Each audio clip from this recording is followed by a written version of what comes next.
Today's highlight. The market is acting very strangely right now. Bitcoin is pulling back, but open interest is rising. The bulls are quietly getting in position ahead of time. We've just gone through a major leverage wipeout. So has the liquidity in altcoins been completely drained? Do you still remember those year-end predictions of $150,000 or $200,000? Are the Wall Street elites feeling embarrassed now? There's also a new candidate for the Federal Reserve chair. If this person is chosen, will it be a disaster or a boon for the crypto world?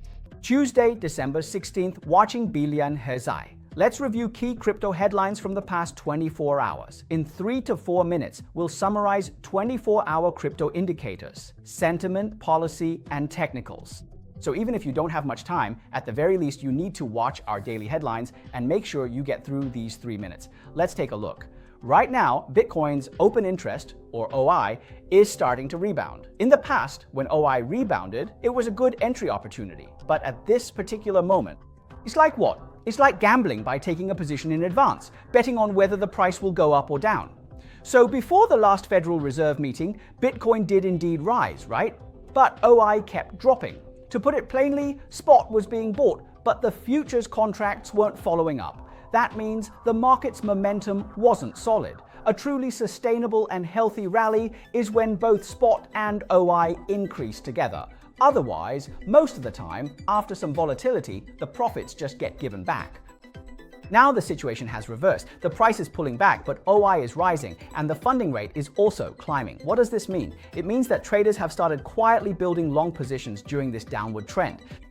So when does this kind of structure, where the more the price drops, the more people dare to add long positions, usually appear? It typically shows up right before a directional rebound or reversal. Only in these situations do traders make such choices. But we shouldn't be too optimistic or excited, because what really matters this week isn't the on-chain data, but the macro environment. The US non-farm payrolls, CPI, PCE, and the Bank of Japan, any one of these could completely shake up the fundamentals. So this rebound in OI looks more like it's testing the waters of the macro environment rather than signaling that the trend has stabilized. We still need to prioritize being conservative and steady.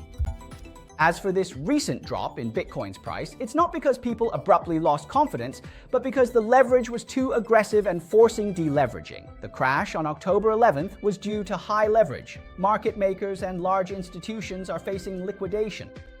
On December 14th, Bitcoin was priced at $88,000, but now the 15-day moving average has been broken, and it slipped down to around $85,000, dropping $2,000 to $3,000 in a single day. So now, Bitcoin has also easily broken through the $90,000 support level, with the price continuing to fall. As everyone knows, high-leverage long positions are now lining up to get liquidated, and if the price drops further, the scale and extent of liquidations will definitely increase accordingly. Once a key support level is broken and the futures margin is insufficient, the system will trigger liquidation and sell at the market price. So the more it sells, the more the price drops, and the more it drops, the more liquidations occur. It's a chain reaction, but that's not the main point. What is the main point? This isn't about the fundamentals collapsing. It's the market undergoing a major deleveraging cleanup. Only after high leverage positions are cleared out will the market become cleaner, and prices will be more likely to stabilize. Right now, what we really need to focus on isn't whether or how much further it will fall, but rather to what extent leverage has been cleared out, whether it's been thoroughly cleaned up, and whether the market has the conditions to regain stability. All right, let's take a look at Ripple. The ETF just launched, but right now, Ripple is in a state where there's no one willing to take over the positions. Binance's data makes it clear. The active buying in futures was $5.8 billion in July, but now it's only $250 million. So the selling momentum has been cut by more than 95%, which is basically a complete wipeout. What's even more telling is the taker-buy/sell ratio. It's been negative for a long time, which means that in the market, sellers have consistently been more aggressive than buyers. And this data isn't some fake signal from a small exchange. It's a true reflection of what's happening on Binance, the main battleground. The structure isn't complicated either. All right, please like this video and turn on the notification bell. Why do I say this every time? Because we've been updating daily for 4 years, and the channel has been running for 6 years. Every like, share, and even every comment from you, I read them all. This is real support and encouragement for our channel. We also hope you can join our Knowledge Edition membership channel to get even more professional insights. For basic members, from Monday to Friday every week, we provide a small wealth tip to let you experience what trading in the crypto world really feels like. All right, let's look at today's headlines. Today, let's focus on this.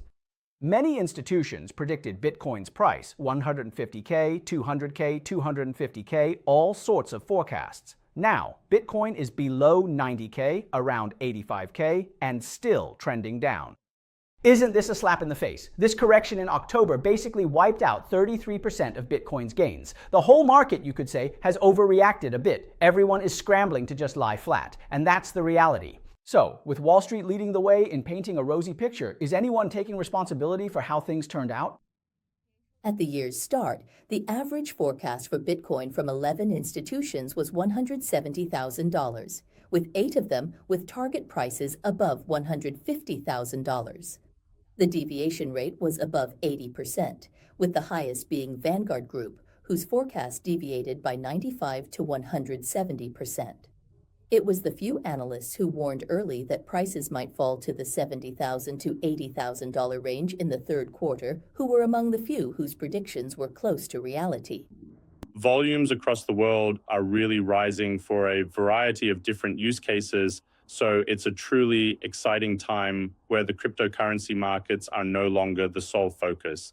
We're beginning to see crypto infrastructure being used as the foundation for a future financial system. Net inflow fell short, with capital outflows in November reaching $4.3 billion. Intended as an inflow channel, it became an exit route. In a high interest rate environment, Bitcoin's zero-yield nature is magnified.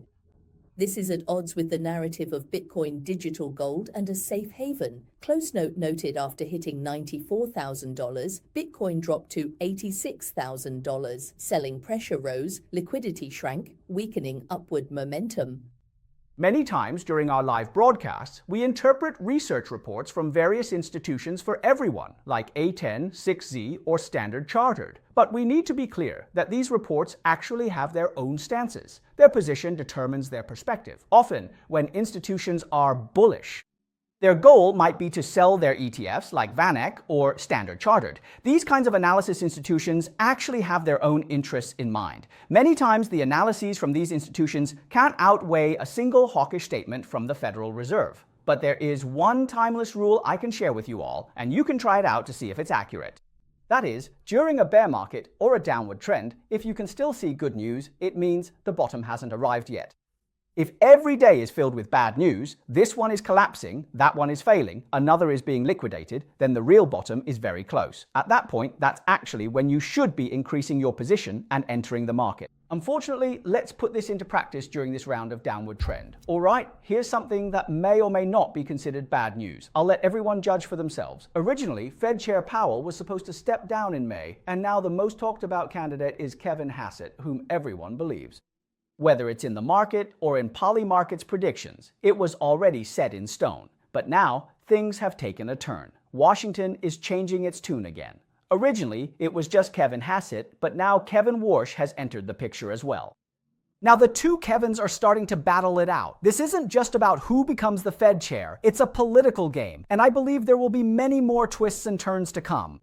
In an exclusive interview with the Wall Street Journal, Trump for the first time named former Fed Governor Kevin Warsh alongside former White House economic advisor Kevin Hassett as potential candidates for the next Fed chair, saying both Kevins are excellent. This statement quickly reshaped the landscape of the prediction markets. The probability of Warsh's nomination rose to 48%, surpassing Hassett's 44%. On the platform, Warsh leads with 49%, while Hassett has dropped from a previous high of 81% down to 41%.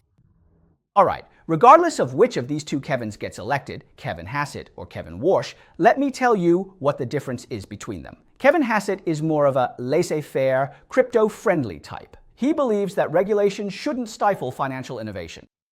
He is definitely not a typical Bitcoin believer, but Kevin Hassett does not oppose the existence of Bitcoin. So from his background, you can tell that he is a pragmatic economist with a political bent. His views are more open and inclusive. If he were to serve as the chairman of the Federal Reserve, he would likely be more encouraging of financial innovation. Now let's look at Kevin Warsh. Who is he? He is currently working under Powell and is a former Federal Reserve governor. He is an establishment figure in finance, leaning towards conservatism and prudence, and believes that regulation should come first. Therefore, Kevin Warsh would prioritize financial stability above all else. In his eyes, cryptocurrency does not equal innovation. Crypto equals a potential systemic risk. So if Kevin Warsh were to become the chairman of the Federal Reserve, it's still uncertain how the crypto world would develop.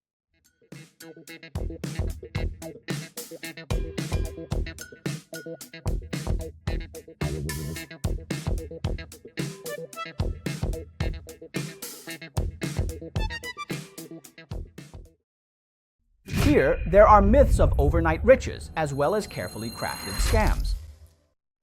This is a dark forest of chaotic development, but it also nurtures a lake of hope leading toward the light. The destination of faith is freedom, and the end point of consensus is equality.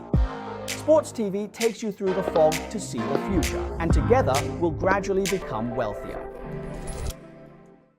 Loose regulations risk blow-ups. Strict ones stifle innovation. South Korea's stablecoin situation is like riding a tiger. The Federal Reserve is loosening monetary policy, while Japan raises interest rates, one loose, one tight. Why these opposing directions? How will the Bank of Japan's interest rate hike affect cryptocurrency prices? In Dubai, we met Lee Jae-myung, son of South Korea's president. Born in the 90s, he was humble and polite. However, his father's stablecoin bill faces an awkward situation. South Korea's constitution allows only the central bank to issue currency. Yet, after Lee Jae-myung took office, he stated enterprises, banks, and tech companies could issue currency with a license. So the problem now is that the Financial Services Commission is in a dilemma when it comes to defining the draft for stablecoins. If the regulations are too loose, they're afraid of potential blow-ups. If they're too strict, they're worried about stifling the future. As a result, stablecoins have now become a real hot potato for Korean regulators. Korea's stablecoin regulatory legislation is at an impasse, with the core conflict centering on who has the authority to issue currency. The Bank of Korea insists that banks should take the lead in issuing stablecoins, requiring banks to hold more than 51% of the issuing entity and to include them in a strict approval system to maintain financial security. However, the ruling party's Digital Asset Task Force believes that this model would completely stifle innovation and is not conducive to the development of the digital economy. We are working on the stablecoin bill by establishing a dedicated task force. Through extensive discussions, significant progress has been made in solidifying the direction of the legislation. With the legislative process stalled, the central bank proposed an interdepartmental policy advisory body, including the Ministry of Strategy and Finance and financial regulatory agencies, for coordination. Preliminary progress has been made on technical details, like approval and implementation, but agreement on issuance rights and control is still pending. South Korea's one-linked stablecoin is in a difficult position. Let me show you some numbers. Currently, nearly 30% of South Korea's population owns digital assets. That is, 30% of Koreans have digital assets. Meanwhile, the total assets of South Korea's entire banking system are 3 times the country's GDP. South Korea's household debt ratio exceeds 100% of its GDP. So, up to now, those who oppose issuing stablecoins are worried. What if, after the stablecoin is issued, it ends up creating a shadow banking system? What if monetary transmission fails, or policy transmission fails and triggers a financial crisis? But right now, the ruling party is determined to push for the issuance of stablecoins. The reason is simple. They're afraid of missing out on the ticket to the next generation of financial infrastructure. So, is financial stability more important, or is seizing the future more important? I think we should leave that for the Korean people to worry about. All right, let's continue our discussion today. Another negative factor is the yen. Japan's central bank is planning to raise interest rates. The yen has been cheap for decades. For Japan's central bank and businesses, low interest rates were taken for granted, like air, completely natural. Resources are misallocated, efficiency is low, and capital utilization is poor. So, interest rates have become a mere formality for the central bank. If they don't take action now, inflation will remain uncontrollable, and the central bank's credibility will be lost. So this time, the Bank of Japan's rate hike is to restore policy credibility. That's why the Bank of Japan raised rates by 0.25 percentage points, from 0.5 to 0.75. Honestly, the increase isn't significant. Compared to US dollar rates, the gap is still large, so yen remains cheap. Will the pressure on the Bank of Japan rise again to normalize?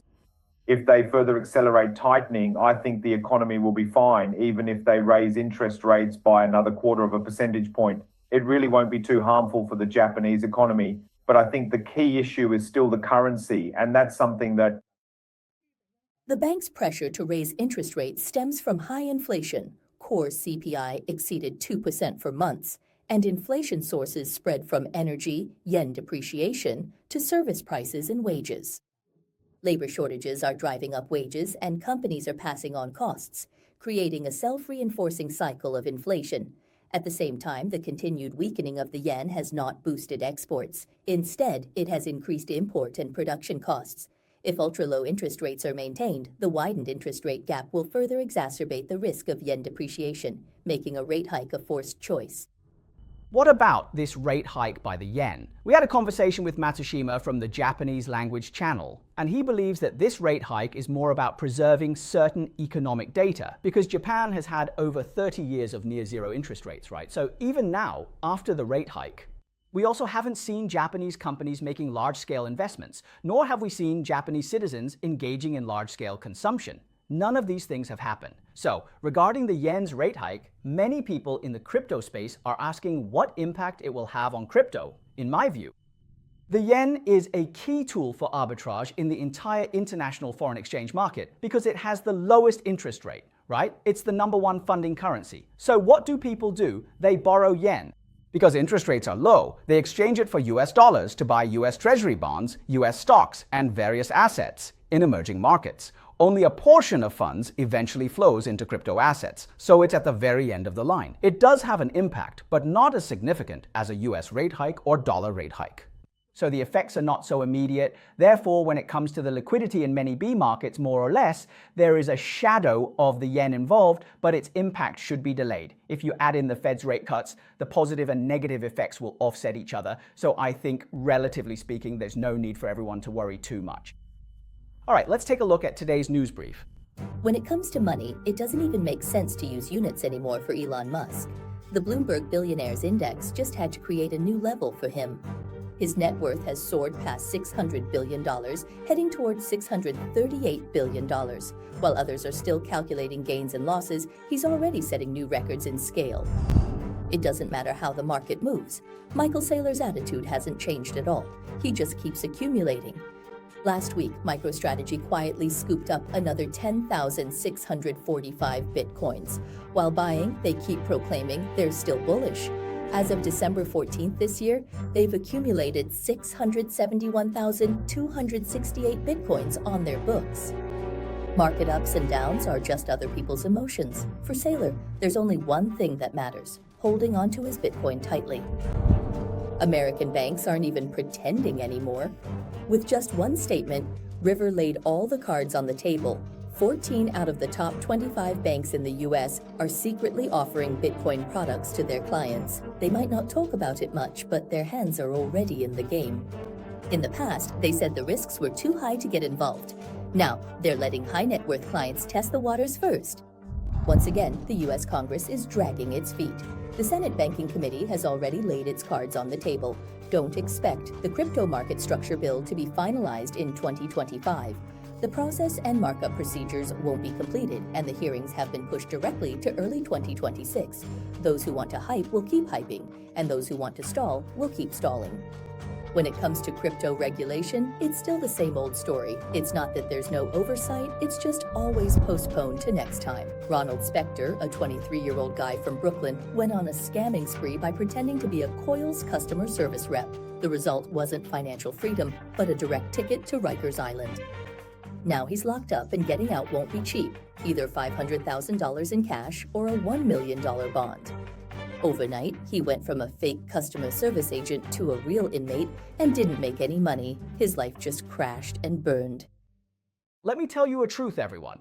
It's not that you can't make money trading contracts, it's that your opponents are just too ruthless and outrageous. For example, with just one sentence from Powell, he can crash markets around the world just by releasing a soundbite, right? or Trump can send out a tweet and make every trader misjudge the market direction. Elon Musk can like a post, and that stirs emotions. A single tweet from CZ Changpeng Zhao can change expectations and take stage. Even Wall Street's top players manipulate things behind the scenes. Candlestick charts from institutions trading with themselves. You still treat them as your secret weapon. So just because MicroStrategy is backing something, does that mean you can go all in? Does that mean its stock will keep going up? When they're offloading, are you still adding to your position? What's the situation now? The on-chain blood-sucking per share, sudden policy crackdowns, 13 ministries jointly issuing statements, and finally, Brother Sun is about to deliver a big blow. And what are you doing? You're holding 50 or even 100 times leverage, standing at the very end of the information chain. You're betting against the smartest, richest, and most ruthless people in the world. How much do you think your chances of winning are? If you don't get liquidated, who will? So trading contracts isn't about technical skills. It's an information war, a capital war, and a test of patience. What you lose isn't because you bet in the wrong direction, but because you assumed you were qualified to play this game. If you're watching on Apple, please give us a like. That's all for today's show. Every day, we help you sort through all the news in Web3, and here we've organized our membership benefits. Thursdays are for members-only live streams and exclusive wealth tips. We hope you'll join our membership payment channel so we can make it even more professional. Let's hustle together and gradually get rich. See you tomorrow.